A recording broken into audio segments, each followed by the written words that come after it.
Good evening and welcome to tonight's Undaunted, bringing into the news untold stories. I am Muyuka. Let's begin.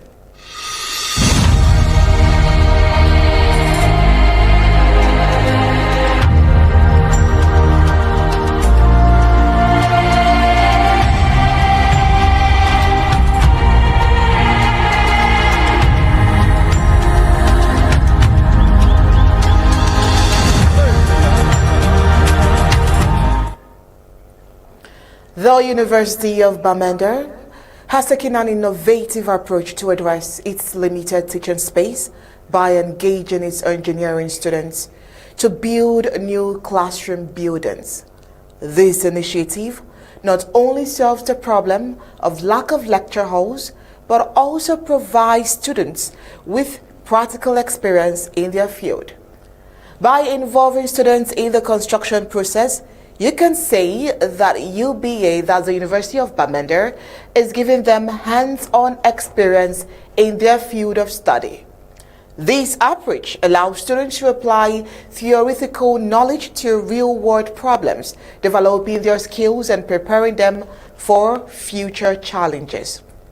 But if we are realistic, the situation at the University of Bamenda showcases the challenges faced by Ambazonian students who have been affected by the ongoing war in the Ambazonia.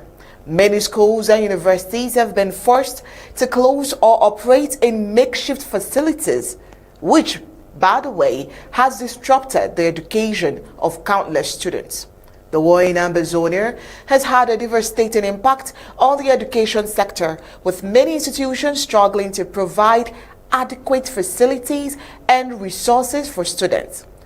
The innovative approach taken by University of Bamenda serves as a model for other institutions in Ambazonia, demonstrating the potential for creative solutions to address the challenges faced by students and educators.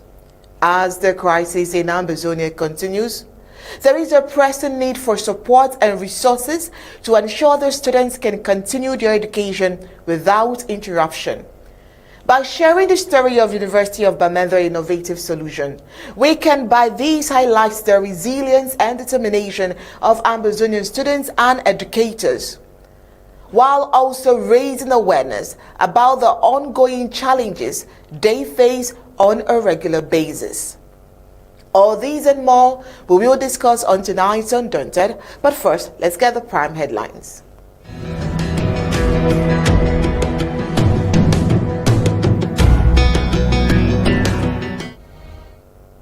We'll start tonight's report with the story of the University of Bamenda students challenging the colonial government by constructing new lecture halls.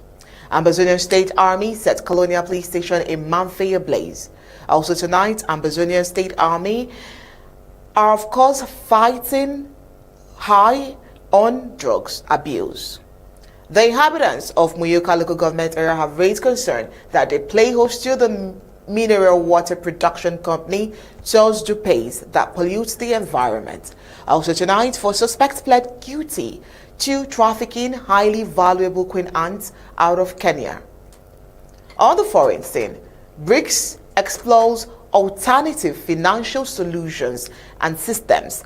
Of course, their eyes are on the global expansion. Now let's get the news in full preference.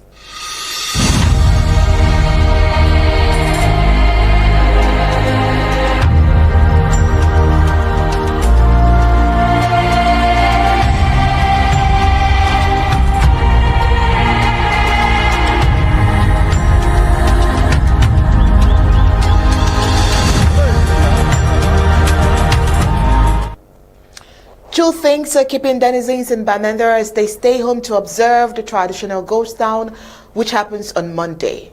After an outing of Undaunted yesterday, Monday, April 14, farming has added to the usual Monday sportings.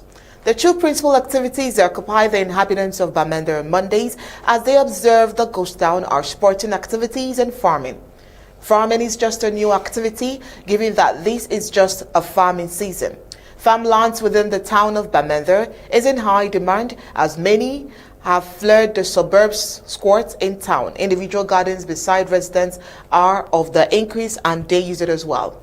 While Undaunted visited 2 Keep Fit clubs, the first has a membership of about 87. Before installation of the Monday Ghost Town, they were only coming together for their sporting activities on Saturdays with a membership less than 15.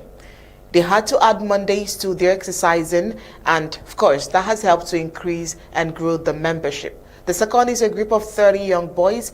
Their sporting group was born within the Monday Ghost Town to keep themselves occupied during the morning hours. Both groups have successfully incorporated social sit-ins in their sporting activities. Such social gatherings keep them again for 2 hours before dispersals. Well, according to the eyewitnesses, one says, "I don't have any issue occupying myself on Mondays. Half of the day is spent in the football field. When I return in the afternoon, I am tired and I just want to freshen up. The next thing is to have a few hours and then go to bed." On the other hand, those with farmlands are busy doing cultivation on Monday. Some of the men encountered at the playground said their wives and children are in the farm. Now, these are the 2 principal activities occupying Bamenda city dwellers on Monday because they are willing to see themselves return to Boya. Moving on, faced with limited teaching space, the University of Bamenda engaged its engineering students to build new classrooms building. This move was aimed at solving the ongoing problems of lack of lecture halls while giving students practical experience in their field. The University of Bamenda decided to involve its students in constructing new classroom spaces. This initiative was inaugurated on the 8th of April by Professor Gomo Julius, the Deputy Vice Chancellor for Internal Control and Evaluation. He highlighted the important role of technical education in meeting local needs. The new buildings were constructed by students from the National Higher Polytechnic Institute of University of Bamenda. This approach did not only provide much needed classroom space, but also showcase the university's commitment to using local content instead of hiring outside contractors. During the inauguration ceremony, Professor Gogo Moore expressed thanks for the project, noting how it will help students and reduce the shortage of teaching spaces. In his words, he says that the project shows the students' skills and how they offer valuable learning space, directly addressing the challenges they face on a regular basis. Well, according to the university statement, he says that the structures will be used for the training of students and are expected to greatly reduce the problems of limited teaching space. While the students begin using these new facilities, University of Bamenda has set a positive example for other universities facing similar challenges amidst the colonialist negligence. Many have praised the initiative, stating that it only creates more educational opportunities, but also gives students a practical environment to apply their skills. They believe this approach by the University of Bamenda could serve as a helpful model for other institutions facing similar challenges. Well, away from education, let's see what the ASA is doing. Well, according to video circulating online, the Ambazonia State Army on the 12th of April attacked the Colonial Central Police Station in Mamfe, Manu County. These illegal outposts had been notorious for various violations against the Mamfe indigents.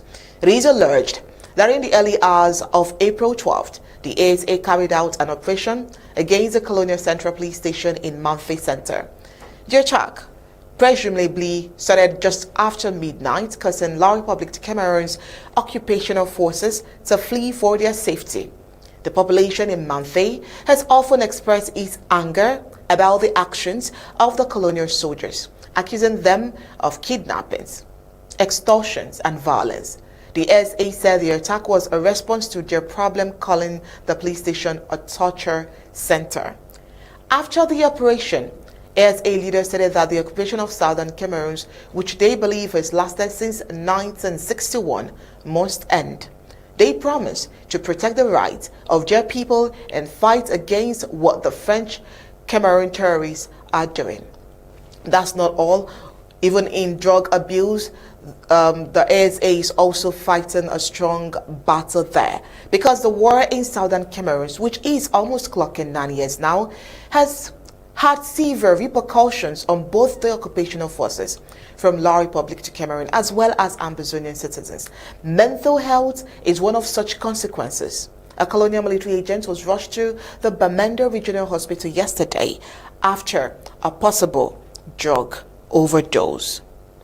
When La Republic to Cameroon launched the ongoing war against Ambazonia, it had not taken into consideration the extent to which the damage would go.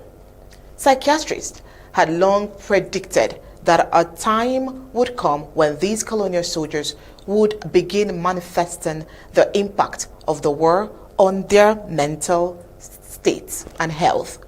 Yesterday, the 14th of April 2025, at about 4 p.m., a colonial soldier was rushed bare-bodied into the premises of the Bamenda Regional Hospital after presumably suffering a drug overdose. Eyewitnesses saw him being transported in a police jeep accompanied by about 10 of his colleagues. Onlookers described it as a chaotic scene where the colonial elements stormed the hospital premises as though they were going into battle. While 3 of the agents were in civil attire, the rest of the crew were clad in colonial military attire with armor vests and, of course, armlets and helmets. Upon arrival at the hospital, the soldier was found foaming at the mouth and unconscious at the same time, which required immediate medical attention. He had reportedly consumed so much drugs, like tramadol to be precise, hence pushing him into a health crisis. After spending some time in the casualty department, the individual regained consciousness and denied giving any information to the doctors. When questioned, he wouldn't even give his name or contact information. The details surrounding the overdose remains unclear, and we cannot tell for sure if the victim had carried out any violent act before that. Others present at the scene could clearly hear the just rescued fellow say he was tired of that place, referring to the war-torn Ambazonia, and that he wanted to return to Yaoundé. While his colleagues were perplexed, one of the men in civil attire was on the phone. It presumed that it was a senior officer who was possibly giving feedback to higher authorities. This case is just a single among thousands of others, which have often gone unnoticed and in most cases suppressed. The war in Ambazonia has placed a mental strain on the colonial military personnel, many of whom are silently dealing with severe traumas from their experiences.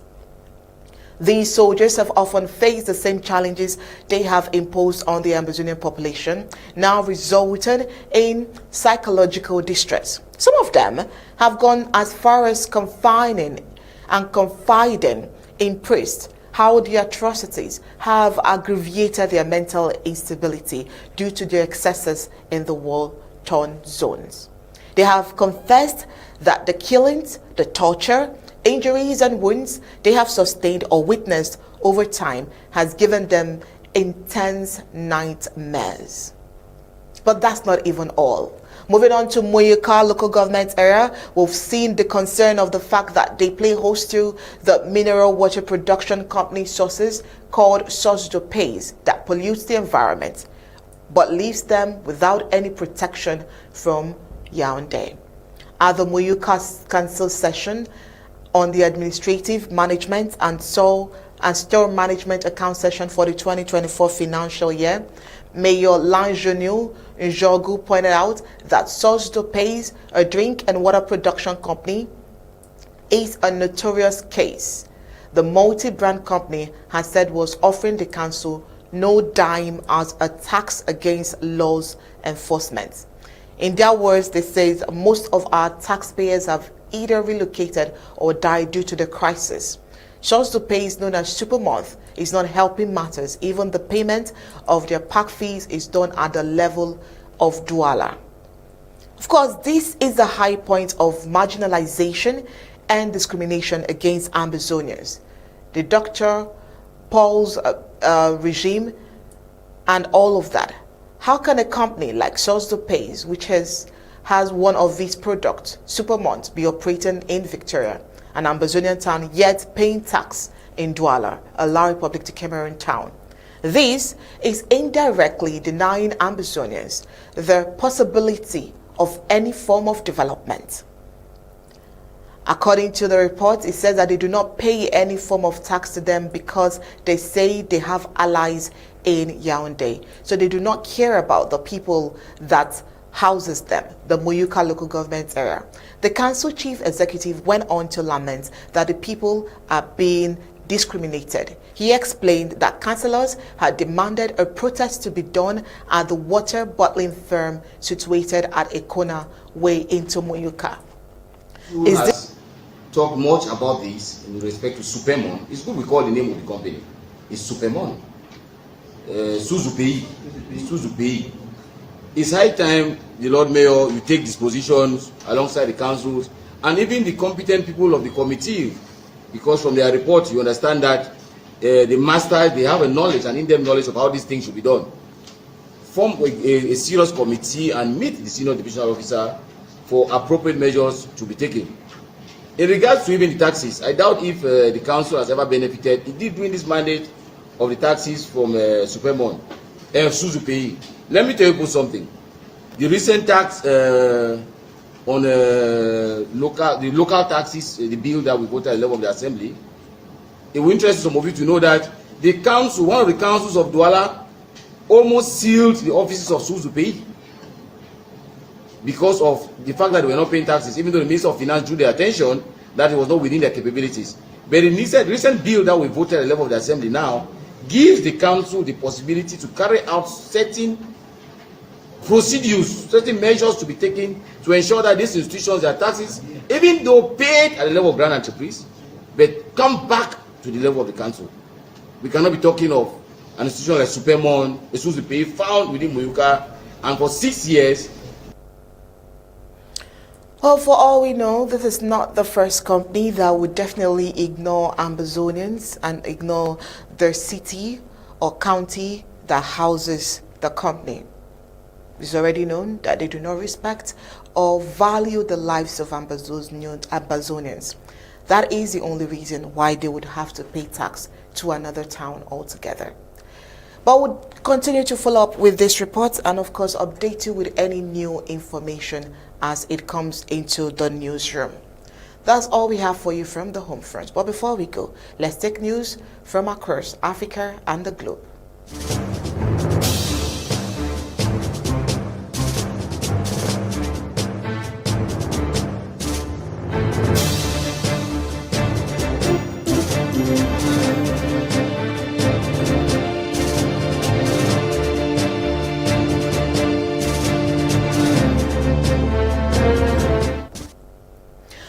Well, in a shocking case of wildlife trafficking, 4 suspects, including 2 Belgian nationals, a Vietnamese national and a Kenyan, have pleaded guilty to charges related to the illegal trafficking of highly sought-after queen ants out of Kenya. The suspects were arrested at the Jomo Kenyatta International Airport in Nairobi on the 5th of April after being caught with 5,000 live queen ants hidden in specially modified test tubes and syringes. The suspects, identified as Lonnie David and Sapei Ludovic from Belgium, Du Hong Ngoyen from Vietnam, and Dennis Ngang from Kenya, had planned to sell the queen ants in exotic pet markets in Europe and Asia.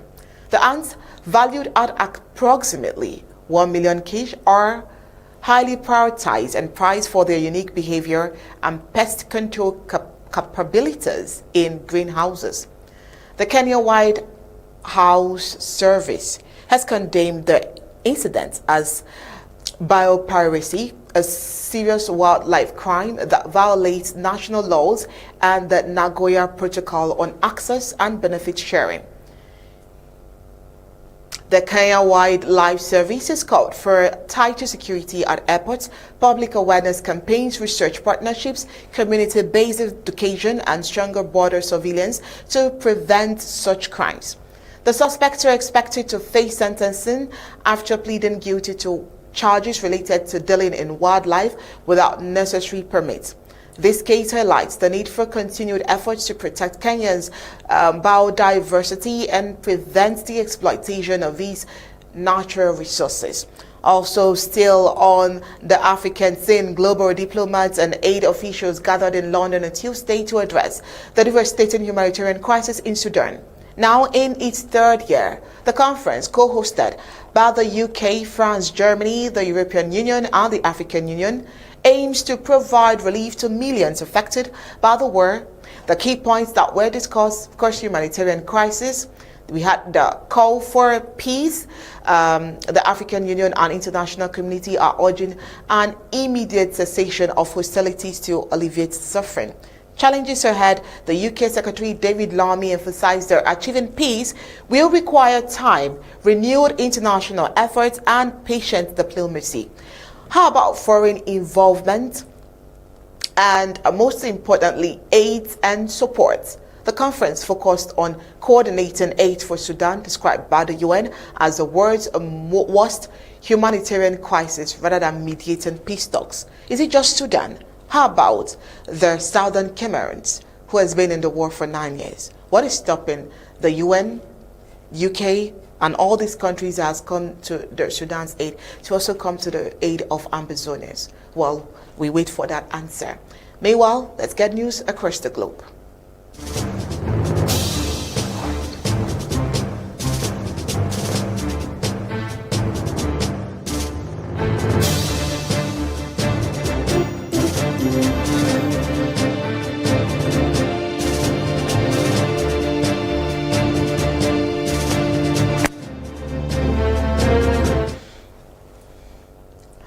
Meanwhile, in BRICS, Russian Foreign Minister Sergei Lavrov announced that the BRICS alliance is exploring alternative financial systems that could benefit countries outside the bloc. This move aims to reduce dependence on Western-dominated financial platforms like SWIFT. What were the key points that they discussed? Of course, first of all, is a new payment platform. For all we know, Brazil has proposed establishing a new payment platform within BRICS to facilitate transactions among member nations and potentially allow access for non-BRICS countries, reducing Western dominance. The initiative seeks to decrease reliance on Western financial systems, promoting independence and self-sufficiency amongst BRICS nations. They also talked about global expansion. Lavrov expects the BRICS payment network to go global, eventually challenging SWIFT's monopoly on cross-border transaction, national currencies, and of course, independent payment system, which has been the bone of contention. Russia is exploring independent payment systems, including Central Bank of Russia's financial messaging system, to further reduce dependence on Western infrastructure. The question we'll always ask is, will this be successful? Oh well, these developments could have significant implications for global finance, potentially reshaping the way countries conduct transactions and interact with each other economically. The question is again, will the dollar drop? Oh well, we'll continue to follow up with the BRICS and see what they have as we update you subsequently. Meanwhile, Norway is set to join a growing list of countries implementing a tourist tax to manage the challenges of over-tourism. The proposed 3% overnight stay tax, which can be applied and adjusted seasonally by municipalities, aims to generate revenues for sustainability initiatives and preserve local communities. Many popular destinations worldwide have already introduced tourist taxes to address the strain on local infrastructure and the environment. Also, these countries include the United States. Cities like Hawaii and San Francisco charge visitors a tax on accommodation. Canada, some provinces have implemented tax on short-term rentals. What about Europe? Countries like Italy, France, and Spain charge tourists a tax on accommodations with rates varying by location. Asia, Japan, and Thailand have also introduced tourist taxes to manage the influx of visitors. So Norway's proposed tourist tax is part of a broader effort to ensure that tourism contributes positively to local communities and the environment. Will people still want to go to Norway after all of this?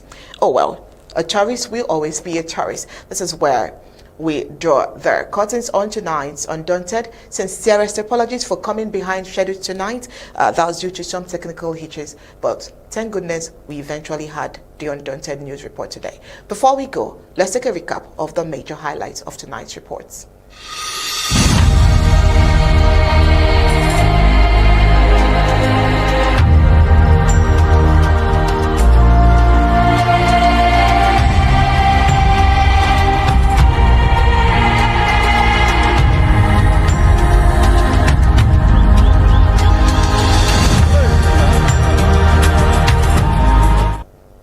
Tonight on Undaunted, we told you how denizens of Bamenda spend Mondays for the Ghost Town Days. Also, the university students challenge colonial government by building new lecture rooms. Tonight on Undaunted, we took you on a ride of the ASA setting colonial police stations in Mamfe, Ablaze. Also, the SA fighting drug abuse in Ambazonia. Also tonight, the inhabitants of Muyuka local government area raised a concern that the play host to the mineral water production company sells the pays and they ignored them, pollutes the environment and pay tax to Yaoundé. On the African scene, we talked about the trafficking of valuable queen ants out of Kenya and how 4 suspects have pleaded guilty. Also on the foreign scene, we told you that BRICS is exploring alternative financial system and their eyes, of course, is on the global expansion. That's it for tonight's Undaunted. Bringing into the news untold stories. On behalf of the technical crew behind tonight's production, we say thank you for being part of it. Good night and God bless.